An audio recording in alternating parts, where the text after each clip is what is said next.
এখন যে আপনারা ফুটেজটি দেখতে পাচ্ছেন এটি হচ্ছে বরিশাল বিভাগের ঝালকাঠি জেলার একটি ফুটেজ।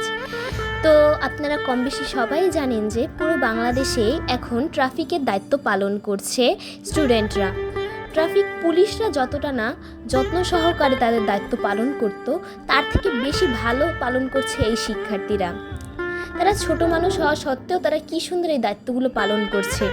তাদের নির্ভুল কাজগুলো দেখে আমি খুবই উৎসাহিত হয়েছি। যদিও তারা আমার থেকে বড় বা কেউ কেউ আছেন যারা আমার সমবয়সী, তাও তাদের কাজকর্ম দেখে আমার মনে হচ্ছে না যে তারা এত ছোট, তারা এই বিষয়ে বেশি পটু না। কিন্তু তারপরও তারা নিজেদের নিজ নিজ দায়িত্বে এই কাজের জন্য নেমে গেছে। তারা নিঃস্বার্থভাবে এই কাজগুলো করছে।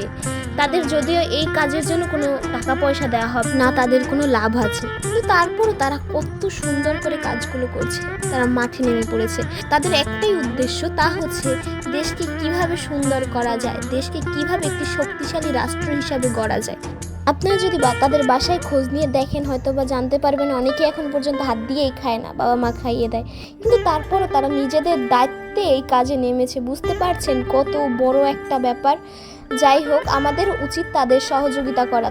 আমরা কেউ হেলমেট ছাড়া বাইক চালাবো না, গাড়িও সাবধানে চালাবো, এবং যারা পথচারী আছেন তারাও ঠিকমতো গাড়ি ঘোড়া দেখে রাস্তা পারাপার করতে হবে। এভাবেই আমরা আমাদের দেশটাকে একটি সুন্দর দেশে পরিণত করতে পারবো।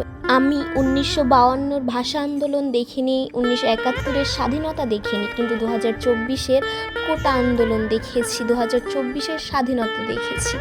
যাই হোক, নতুন সরকারের কাছে একটাই প্রত্যাশা, যাতে আমাদের দেশের মানুষ ভালো থাকে, তাদের উপরে যাতে কোনো অন্যায় অত্যাচার না করা হয় এবং দেশ স্বৈরাচার মুক্ত হয়। যাই হোক, ভিডিওটা আজ এই পর্যন্ত। আপনাদের কেমন লেগেছে অবশ্যই কমেন্টে জানাবেন এবং ভিডিওটা বেশি বেশি করে শেয়ার করবেন।